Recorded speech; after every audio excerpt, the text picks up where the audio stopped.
एक बार फिर से स्वागत है आप सभी का। और आज हम पढ़ने वाले हैं हम पंछी उन्मुक्त गगन के। ये पहला पाठ है डीएवी स्कूलों के 8वीं कक्षा का।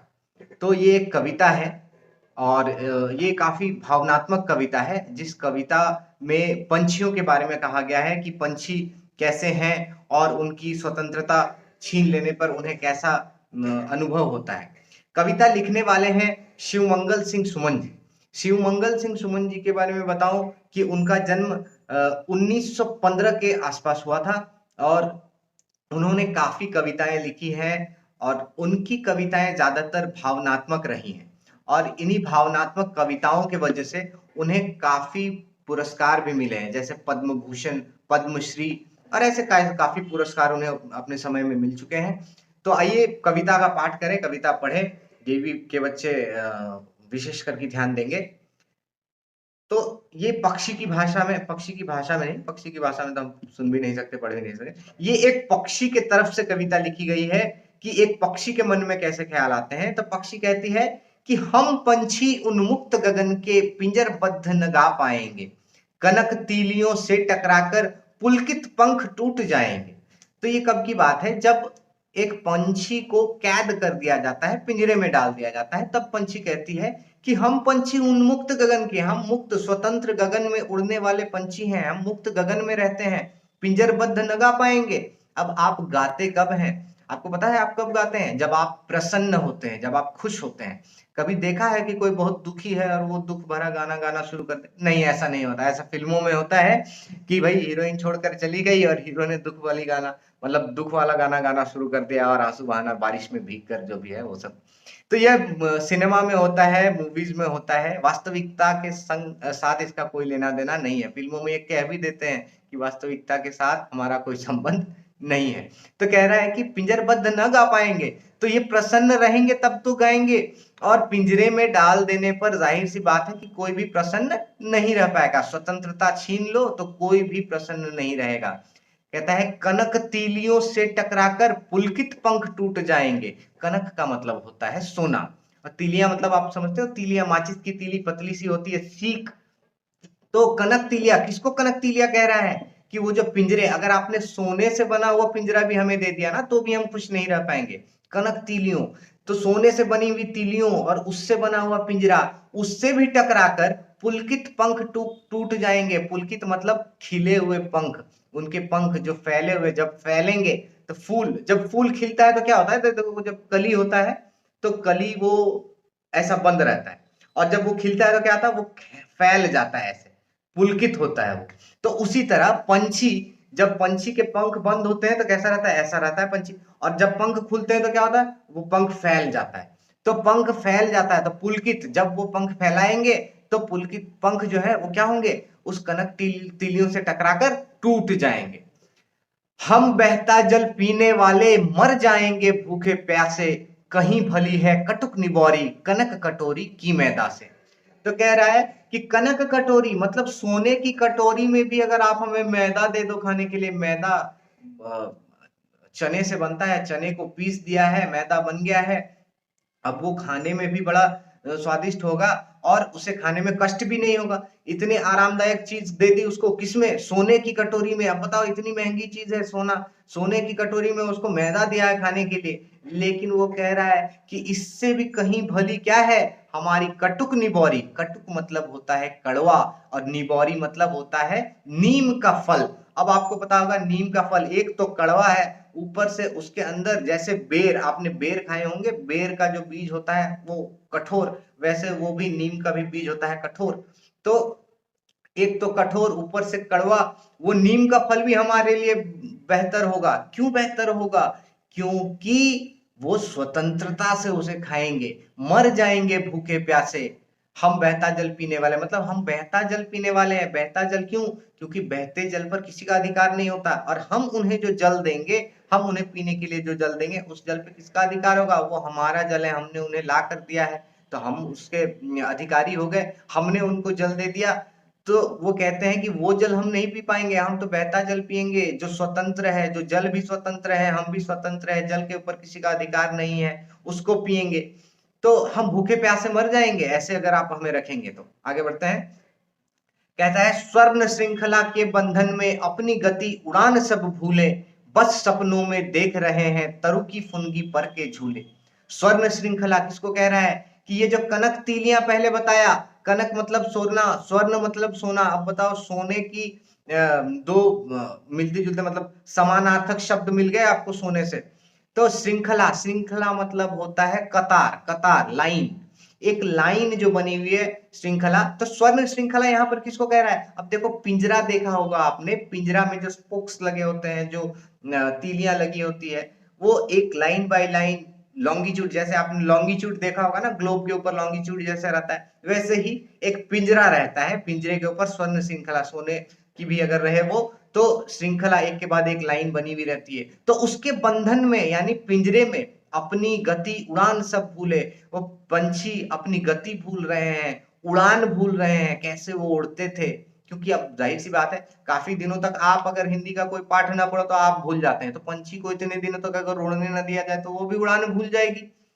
ये अलग बात है कि पंछी उड़ना नहीं भूलेगी। अब बस सपनों में देख रहे हैं तरु की फुनगी पर के झूले। अब वास्तविकता में तो देख नहीं पा रहे हैं, क्यों? क्योंकि उनको तो पर पिंजरे में बंद कर दिया है आपने। अब वो क्या, तरु की फुनगी पर के झूले क्या देख रहे हैं? तरु, तरु मतलब हो गया पेड़, और फुनगी, फुनगी मतलब हो गया पतली सी जो डाली है, टहनी है। अब देखो एक पंछी आके टहनी पर बैठेगी, वो टहनी क्या होगी? हिलेगी, और हिलेगी तो एक झूले का प्रभाव देगी, झूले जैसा एहसास देगी। तो उसी को कह रहा है कि तरु की फुनगी पर के झूले, जब वो जाकर तरु की फुनगी पर बैठती है तो वो तरु की फुनगी झूलती रहती है, हिलती रहती है। वो सब ये एक्सपीरियंस तो नहीं कर पा रहे हैं अभी। तो अभी क्या हो रहा है, अभी वो सपने में ही देख रहे हैं, उन्होंने पहले जो किया है वो सपने में देख रहे हैं। ऐसे थे अरमान की उड़ते, नीले नभ की सीमा पाने, लाल किरण सी चोंच खोल, चुगते तारक अनार के दाने। तो उनके अरमान थे, कैसे अरमान थे? ऐसे थे अरमान की उड़ते, इतने अरमान से उड़ते थे, नीले नभ की सीमा पाने, नीला, नीला मतलब ब्लू, नभ मतलब स्काई। तो ब्लू स्काई जो है, नीला आकाश जो है, नीले आकाश की सीमा, आकाश की कोई सीमा तो होती नहीं है। तो वो कब तक उड़ते थे? जब तक वो मतलब वो उड़ते जाते थे, जब तक उसकी सीमा ना पा, सीमा को तो पाया नहीं जा सकता, तब वो उड़ते जाते थे, उड़ते जाते थे। लाल किरण सी चोंच खोल, चुगते तारक अनार की दाने। अब देखो लाल किरण सी, लाल किरण के साथ क्यों तुलना कर दिया? लाल किरण कहां से आती है? किरणें तो बस सूरज ही है, सूरज से ही आती है, या जहां से भी किरणें आए, लाइट किसी पॉइंट से निकलेगी। तो आप समझ लो एक सर्कल है, ठीक है, ये ऊपर आपको ज्ञान चक्र का लोगो नजर आ रहा होगा, तो ये एक सर्कल है, इसका एक सेंटर पॉइंट होगा। अब इससे जितने भी रेडियस और डायमीटर निकलेंगे तो एक दूसरे के बीच में थोड़ा सा एंगल बनाएंगे ही। अब मान लो ये पॉइंट अगर सेंटर है, दो रेडियस निकल रहा है ऐसे, तो अब देखो ये वी बन गया ना, ऐसा इधर सेंटर से निकल रहा है। तो अब इसमें क्या हो जाता है, चोंच भी देखो, चोंच भी तो ऐसे ही खुला रहता है ना उनका वी जैसा, तो इसीलिए उनको लाल किरण सी उसके साथ तुलना कर दिया है, चोंच खोल। चुगते तारक अनार के दाने, क्या चुगते थे? अनार के दाने चुगते थे। आगे बढ़ते हैं। होती सीमाहीन क्षितिज से इन पंखों की होड़ा होड़ी, या तो क्षितिज मिलन बन जाता, या तंती सांसों की डोरी। अब इस यहां पर थोड़ी सी और गंभीरता है। अब समझिए कि होती सीमाहीन क्षितिज से, अब देखिए क्षितिज, क्षितिज किसको कहते हैं? भूमध्य रेखा आपने सुना होगा। जहां पर आप अपने छतों पे खड़े हो जाएं या साधारण से किसी ऊंचे स्थान पर खड़े हो जाएं, तो आपको नजर आएगा कि एक ऐसा स्थान है, एक ऐसा रेखा है जहां पर आकाश और जमीन पे उगे हुए पेड़ पौधे जो है वो मिल रहे हैं आपस में। तो उस लाइन को, उस रेखा को क्या कहते हैं? उसको क्षितिज रेखा कहते हैं। अब कहता है कि होता सीमाहीन क्षितिज से।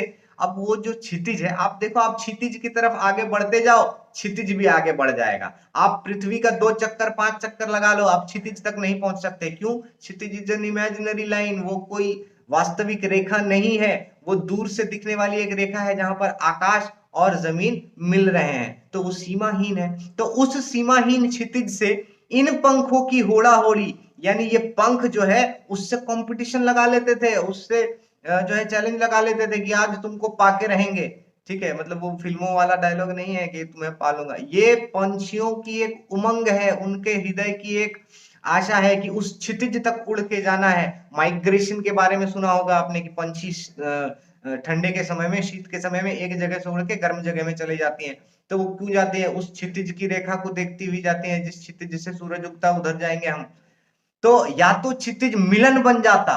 अब ऐसी होड़ा होड़ी लगती थी पंछियों की कि या तो क्षितिज मिलन बन जाता, या तो क्षितिज को पा लेंगे, मिल जाएंगे क्षितिज से जाकर, या तनती सांसों की डोरी। अब आप समझो, डोरी किसे कहा जाता है? डोरी उसे कहा जाता है जिसे, जिस धागे को हम पतंग से बांधते हैं उसको कहते हैं डोरी। अब डोरी की खास बात क्या है कि आप देखो, पतंग की डोरी जब तक आपके हाथ में है आप पतंग को कंट्रोल कर सकते हो, और वो डोरी एक बार टूट जाए या कट जाए तो क्या होता है? पतंग जो है आकाश में उड़ जाती है, विलीन हो जाती है, कहीं और जाके गिर जाएगी। मतलब आपके हाथों से निकल जाएंगी। और यही क्या है, हमारा सांस भी, हमारी सांसें भी ऐसी ही है।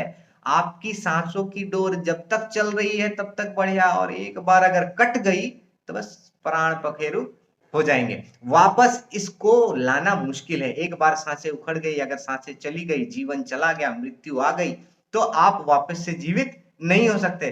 तो यहाँ पर मृत्यु मृत्यु की बात नहीं हुई है। यहाँ पर किसकी बात हुई कि या तनती सांसों की डोरी, सांसें तन जाती थी, यानी थक जाते थे। मतलब बड़ी गंभीरता से, मतलब आप समझो कि वो इतना ज्यादा थक जाते थे कि सांसें फूल जाती थी, उनकी तन जाती थी सांसें। तो इसके बारे में कहते हैं या तो क्षितिज मिलन बन जाता है, या तो क्षितिज को पालेंगे, या तो सांसें तन जाएंगी, तब तक उड़ते रहेंगे। नीड़ न दो चाहे टहनी का, आश्रय छिन्न भिन्न कर डालो, लेकिन पंख दिए हैं तो आकुल उड़ान में विघ्न न डालो।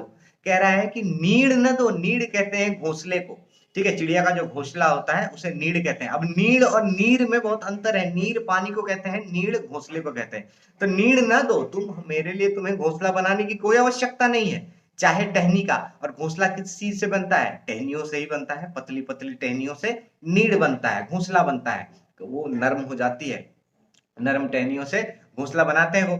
आश्रय छिन्न भिन्न कर डालो, तुम तो टहनी दो ही, मतलब टहनी से बना हुआ नीड़ दो ही मत, और अगर तुम्हारी इच्छा है तो मेरा जो आश्रय है, अब आश्रय को बात को समझो। आश्रय दो चीजों से बना हुआ, आश्रय जहां पर हम आके विश्राम करते हैं, हमारे विश्राम करने की जगह, तो हमारे विश्राम करने की जगह आश्रय। तो ये कह रहा है कि आश्रय छिन्न भिन्न कर डालो, जहां पे हम विश्राम करते हैं, जहां पे हम रहते हैं, मतलब कहाँ रहते हैं? घरों में रहते हैं। उनका जो घर है, घर को कह रहा है आश्रय, उसे छिन्न भिन्न कर डालो, उसको तोड़ डालो। तुम एक तो मुझे घर बना के मत दो, ऊपर से मेरा जो घर बना हुआ है उसे भी तोड़ दो, छिन्न भिन्न कर दो। लेकिन पंख दिए हैं तो, जब भगवान ने हमें पंख दिए, अब ये पंख जो है ये इंसान तो देता नहीं है, दे रहे हैं भगवान, लेकिन भगवान ने जब पंख दिए हैं तो आकुल उड़ान में विघ्न न डालो। हमारी जो आकुलता है, हमारी जो इच्छा है उड़ान की, उड़ने की जो इच्छा है, उसमें विघ्न न डालो, उसमें रुकावट न डालो, हमें पिंजरे में कैद न करो। तो बड़ी प्यारी सी कविता थी शिवमंगल सिंह सुमन जी की। अब यहाँ पर लिखा है शिवमंगल सिंह सुमन, लेकिन विद्यार्थियों से अनुरोध है कि ये जो कवि हैं, ये हैं इनके नाम के आगे डॉक्टर की उपाधि इन्हें दी गई है। तो कृपया इस पे आप कोशिश करें कि अगर लिखें तो, अगर आपके दिमाग में हो तो डॉक्टर शिवमंगल सिंह सुमन लिखें। अब इस पाठ में जो प्रश्न अभ्यास है, प्रश्न उत्तर है, इसे अगले वीडियो में हम डिस्कस करेंगे। तब तक के लिए धन्यवाद।